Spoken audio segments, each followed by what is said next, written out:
Hello, everyone, and welcome to our podcast, The Love and Dating Group with Dr. Dan, an industry expert. I'm very excited about this show as it will bring new insight to our many listeners about the dating challenges in the 21st century and the do's and don'ts about seeking your soulmate.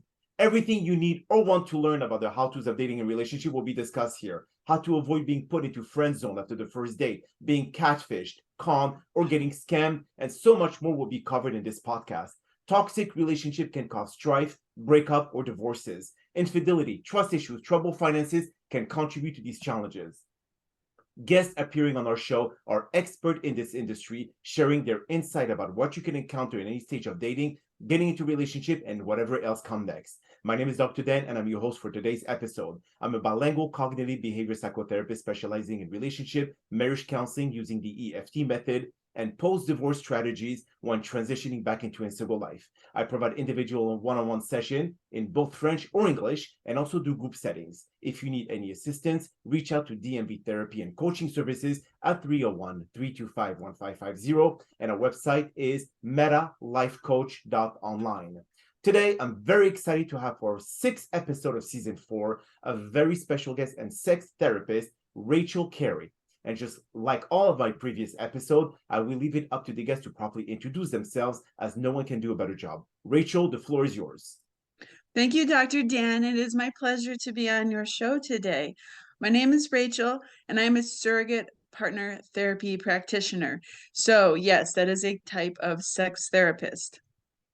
Beautiful. Well, thank you so much for being a part of the podcast, Rachael. And I know that before our recording, you and I, we had a call, we had a discussion. So I know that you had different names. So tell me more about your life. Tell me, how did you become a surrogate? And let our listeners know more about your practice. Okay, thank you for the opportunity. So, surrogate partner therapy is a touch-based therapy that helps people work through their sexual challenges and dysfunctions by utilizing touch and a clinician such as yourself to process the emotions that we're holding in our body. And it's not just about sex. It is about like so much more than sex.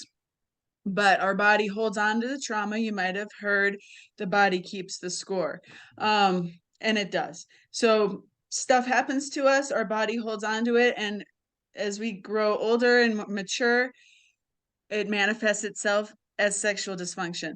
And that happens a lot with men and also with women, but men seem to be really concerned when once it gets to the point of sexual dysfunction. So that's where I come in. And so I utilize touch to release and to also retrain the mind and the body system to feel pleasure from touch. Because so often we shut down all feeling for whatever reason. And if we shut down all feeling, usually because we're in great pain, we also shut down feeling pleasure. So that's kind of, well, that is exactly where my therapy comes in. Now, thank you for asking how I got here. I got to this therapy through my work as a sex worker. I realized as a sex worker that most of my clients were actually seeking something other than sexual release. They were seeking a connection with another human. They wanted somebody to listen to them, and they kind of wanted talk therapy and to be touched while they were doing it, which is sort of weird, but that's exactly what happened. And one of my clients one day told me about surrogate partner therapy, told me I'd be really good at it. So I found someone to train me, and I got trained, and I've been doing it now for about 5 years. Wow. Okay. And when it comes to the touch therapy, I mean, I know that some people like they offer hugs and they offer other kind of like practices. So does it fall under the hug therapy where people need to have this kind of like connection, body to body connection, or the sex actually always come in addition to what you offer or to the touch therapy? Good question. Thank you. So there's hug therapy, cuddle therapy, snuggle therapy. There's all those therapies where it's just like being held. Surrogate partner therapy is different because it follows a very strict protocol of exercises developed in the 60s by sex therapist Masters and Johnson. Okay. And so that's what we follow. We've updated it for the 21st century, though, because anything that's 60 years old needs updated. So updated it, but we still follow the same protocol, the same exercises. So to answer your question about sex, 9 times out of 10, This might come as a bit of a bummer to your listeners, but 9 times out of 10, I don't actually have sex with the clients because that's not what they need. You know, they are married and so they can have sex with their wife, or they've worked with me for a certain amount of time, 6 months, and now they're more confident and they go out on the dating scene and they go find a partner to experience that with. There's a few instances where I do, take them to quote unquote level 3, and that would, I don't need to. Do you want me to describe those Well, circumstances? it's up to your comfort level, Rachel. Okay, You decide what you feel comfortable with. sure. Well, just some clients, like, they need that. For example, like a man who's in his late 40s who's still a virgin, and the reason he came to me is because he wants to lose his virginity. Then we would go to level 3 because that's what we're here to do. But most of the time I don't. Most of the time it's learning how to feel pleasure from being touched again. And then if we go to level 2, that's more like concepts and theory of tantra and moving your sexual energy and exchanging sexual energy with your partner, how it makes you feel, a little bit of skills. Some people have never done certain things, so I teach them skills.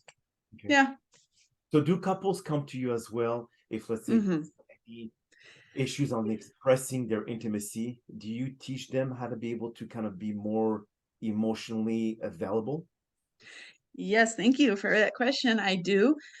We do offer custom couples workshops, but it's not really a workshop because it's usually just the couple and me and my partner. So, for lack of a better term, we call it workshops, but we explore, like, we always do the 5 love languages first, just to see if they're even speaking the same language. Correct. And then I actually go through these same exercises that I would go through with an individual client. I teach that to the couple, and then they do that with each other. And they can do that on their own time, or if they prefer me being there, we'll do it together. But that's what we do for couples, and it's really, really wonderful to watch a couple that has been together for so long, like maybe drifted apart, and they come closer and they learn stuff about each other, and it's a beautiful thing. But do you feel that sometime if the spouse, especially the woman, knows that their husband went to go see someone like you that offers potential sex in as a part of your practice, doesn't it destroy the relationship even more? Because then for them, this is basically straying. So how does the spouse accept that the husband will go to someone like you? Excellent question. Thank you for asking that. If I have a client come to me who is married or in a committed relationship, we have certain boundaries that we stay within, and there's communication with the spouse. That's my number one rule because, like you said, I don't want to be the cause of a divorce. I don't want to be the one that, you know, there's many manifestations of how that scenario can go down, but exactly what you said, for that reason, I make sure there's communication with both partners. And if the wife wants to participate, I encourage it. And if she doesn't want to participate, then I only take the husband so far. And that's pretty much level 1, learning how to feel pleasure from being touched in a non-sexual way. Okay, I see. Now, you said that you have a significant other. Is that correct? I am married. You're married. Okay. So how does your husband feel about you being so open about your sexuality, you being so, I would say, living in a different zone kind of thing? So do they feel a bit threatened, intimidated? How does he react? Thank you for asking. I don't want to speak for him, but the words that he has used is that he's proud of me, that I'm a healer, that I'm helping people, that I have a lot of love to give. And he's always known that about me. We've been together for 20 years. Wow. Okay. I'm pushing 40, so you can do the math. And, I've always been this way, and he still married me. So I feel like our relationship is stronger every day. Wow. So what is your secret then to be able to keep the relationship so with so much love and so much intimacy when you used to be working in the sex working industry or sex worker and all that? So how does that differentiate between the men that you love and the people that you have just sex with? Thank you for asking. I think, like any relationship, communication is number one, boundaries, and privacy. Those three things really just keep it strong. I know I can talk to him about anything, but there's some things I don't want to talk to him about. And because of the nature of my work, I have to have a lot of privacy because I'm exposed to my clients' secrets every day, and I just can't come home and blab about them. And so on his side of things, I think that helps him kind of have a compartmentalization. Like when I come home from work, I'm home from work. We don't need to talk about work. I'm here to be wife and mother. And if I'm in a bad mood, he knows it's not his fault. He knows it's probably something that happened, and he can, rub my back or make me dinner, and we do these nice things because it's a love languages.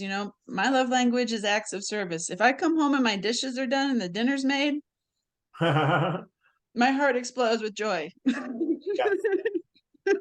What's his love language? His love language is quality time. So I know that I need to spend, if I've been working too much, I know that I need to like literally put in my calendar, spend time with husband, and then just spend time with him, listen to him, be with him. And that's important in a relationship, is to understand that So love languages. do you think that has affected your intimacy with your husband because of you doing this for work, or how does that affect this part of your relationship or this part of your marriage? That's a good question. I don't know if I've ever thought about that.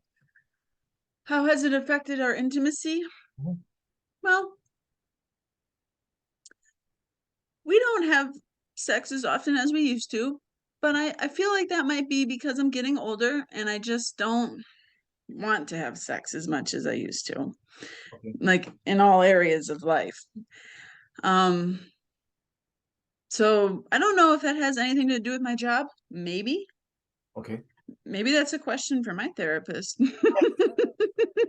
Yes, obviously. No, but I heard that after 40 or as women get older, their sexual peak happens after 40. For men, it declines. So that's how God played a really freaking game with us, where the men have their sexual peak at 18, 19, or 20, whatever it is, and then the testosterone level declines after 30 or 40. But then for women, it's completely reversed, which the women increases their sexuality past a certain age, and after, of course, menopause, that drops considerably. But how is that for you? Is it because you have had so much and you disconnected the emotional with the physical, that created that distancing between you and the intimacy?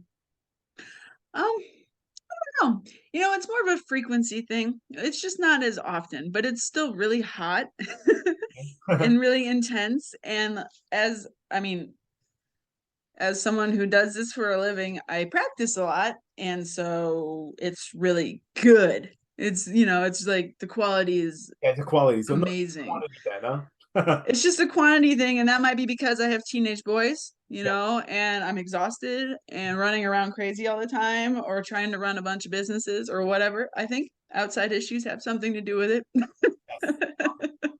So now, when it comes to when you first start the communication with a new client, Hmm. do they come to you and say, "Hey, Rachel, this is what I'm looking for," or do they eventually, as they get to know you better and they get more comfortable, then they want to include the intimacy into it, or for them, it's from the beginning they know that it's just touch therapy and we're gonna keep this as that.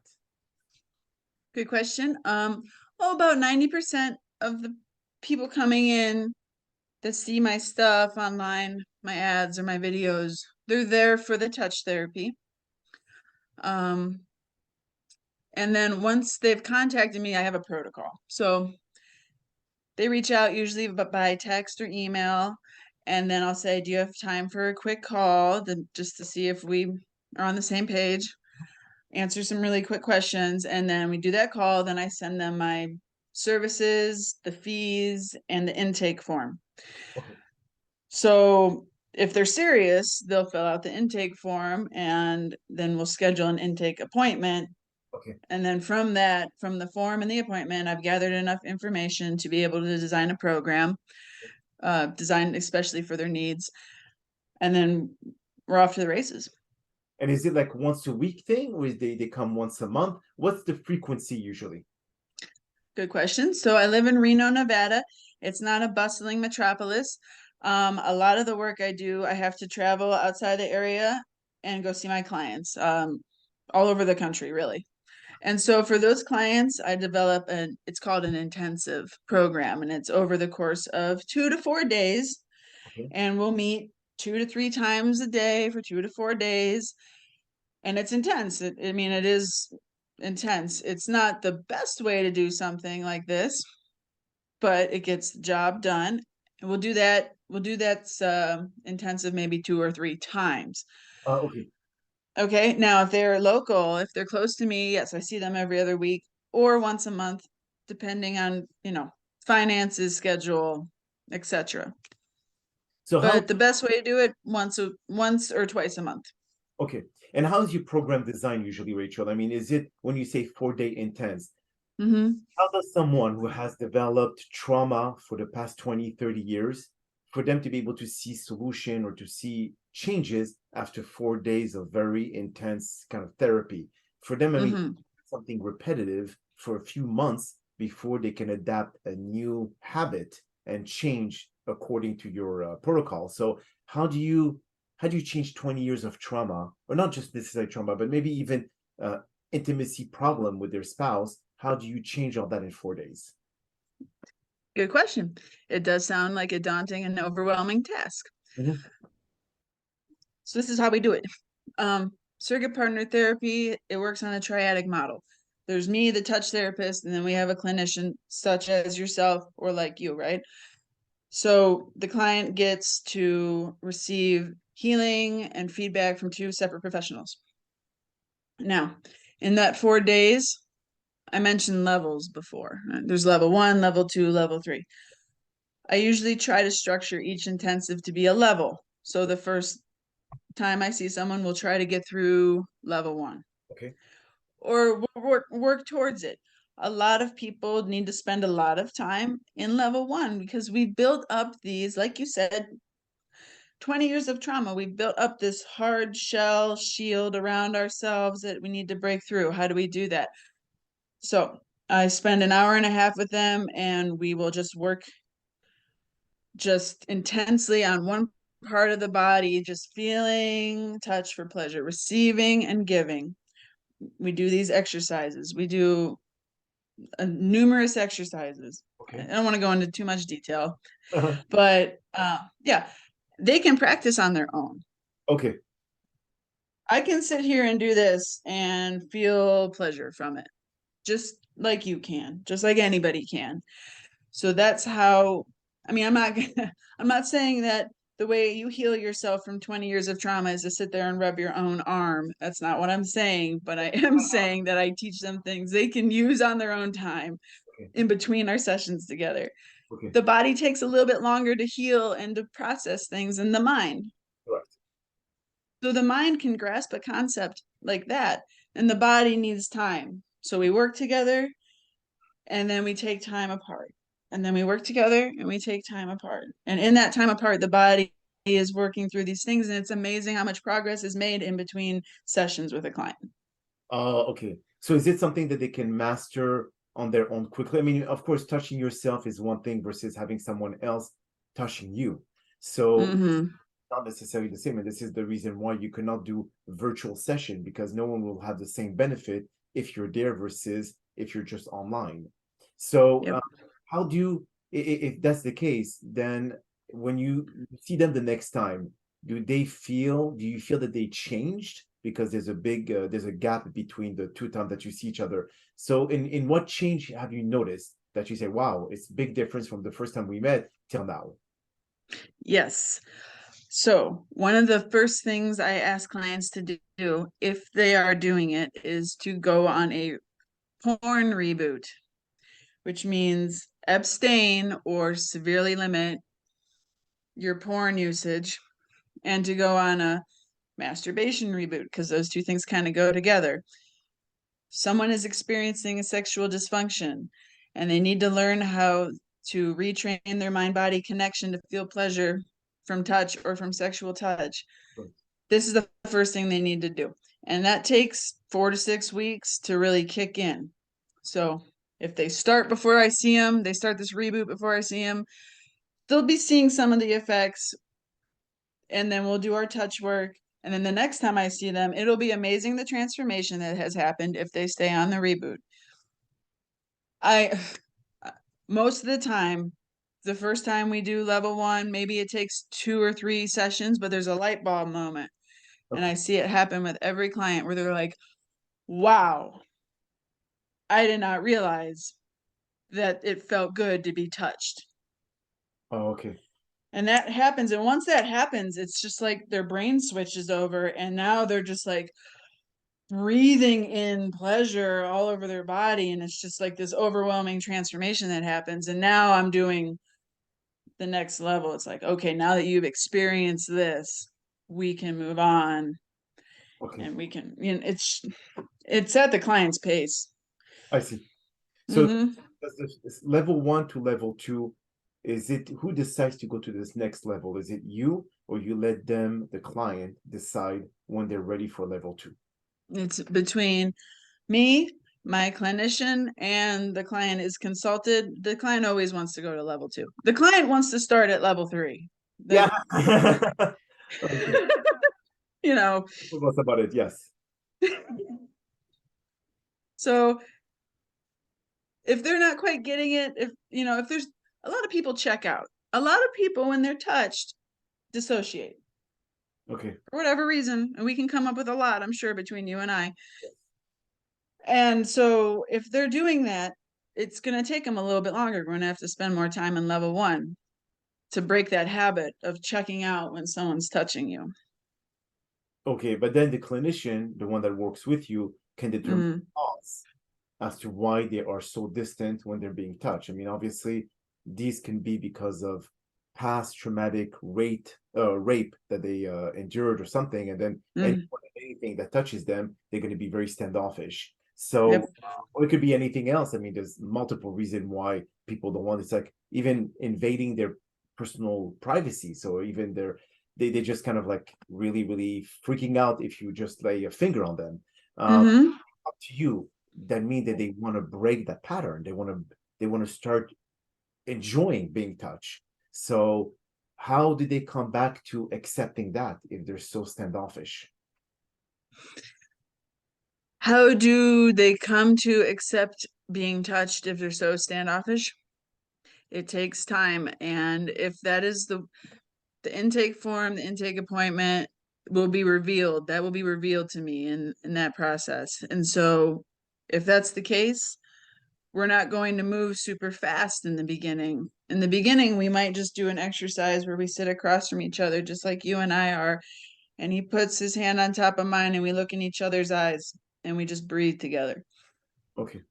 And sometimes that's terrifying to people because I'm asking them to trust me. I'm asking them to feel safe. And those are two things that they've maybe never done in their entire life. That's right. Okay. So overall, Rachel, when it comes to our listeners who are actually wondering, especially those who has gone through very traumatic experience, or those who are in a marriage that they're not really happy, they cannot they cannot express themselves in a vulnerable way. They're too afraid to talk about sex with their wife, or maybe the wife just doesn't want to have sex anymore. And then the guy, unfortunately, he wants, well, not unfortunately, it's normal, but he wants to be able to feel or to be more intimate, to be valued, to be desired. So how do you break that that pattern, or how do you teach them to be able to kind of like be more open, more emotionally available to be able to talk those matters? It's a multi-front approach. So you've said a couple things. The wife no longer feels sexual. Maybe she never did. Maybe she's got her own trauma that she needs to work through. So I would see her separately. Okay. Yeah. And we would just work through her stuff on her time. And it's all about her. It's so strange. Women seem to be more open about going to mental health and healing themselves. But then when it comes to sex, it's like the opposite. It's like, they're like, no, I'm fine. Yeah. I'm fine. I'm fine not wanting to have sex ever again. I'm fine with that. And it's like, okay, well, your husband's not fine with that. So we need to, come to some sort of arrangement here where we can, everybody's needs are at least being met or heard. And it takes time. But yeah, sometimes it involves separating them, talking to them separately, and working with them separately before we even get them in the same room together. Mhm. But then we're always going to see in couples where the sexual desires are never in sync with each other. And then if the woman has to force herself to be able to be intimate with her husband, the husband will feel it, that you're not enjoying it. And then said, forget about it, screw it, I do not want to be able to be intimate. And then this is where guy go and cheat on their significant other. So Mm-hmm. is there a way to bring them back from that kind of because physiologically speaking, there's a disconnect. They're either Mm-hmm. libido, or the woman is going through like I said, like some mental situation that they cannot get out of, or anything. And the guy, same thing as well. They cannot get erection, they cannot do anything. So how do you bring them back? I mean, I know that you're not primarily focused on the physiological aspect, but it's more the mental. So do you tell them to go see a doctor, to get Viagra, to get like whatever it is? So how do you go and work around that? Good question. I think probably I do the same kind of things that you might do, and we discuss different options, and we have some open communication about reality. And it's like, okay, you want to stay married? Yes or no? Mhm. Um, how comfortable are you with your husband seeking sexual gratification from a professional if you don't want to provide it anymore? You Okay. know, maybe they've never talked about these things because they don't want to get in trouble or they don't want to have an argument. And so a third party, such as myself or such as yourself, just laying it out there saying, what do you think? Mhm. Sometimes it's gone too far. I'm sure you've experienced this where they've come to therapy too late. Yes, that's true. Yes, a point of no return. And that happens. And it's like, well, I don't know if what I have to give is going to really help you guys. And maybe you need to move on. And how do you phrase that? When you see it, when they come in, you're like, ooh, And ultimately, you see, the thing is, Rachel, the damage is so deep and rooted that it's very, very hard to get them back. And people have the tendency, especially couples, when they come to me for marriage counseling, they're on the brink of divorce already. I mean, they already signed out completely from the relationship, and the only thing that glues them together is because of the kids, and they want to be able to stay together for the kids. But that's the wrong reason, because they're going to be miserable. But they don't know how to be proactive. They're just reactive to their mm-hmm, lives. So it's hard to change things around. You just have to basically, like you said, do a mental reboot or an emotional reboot.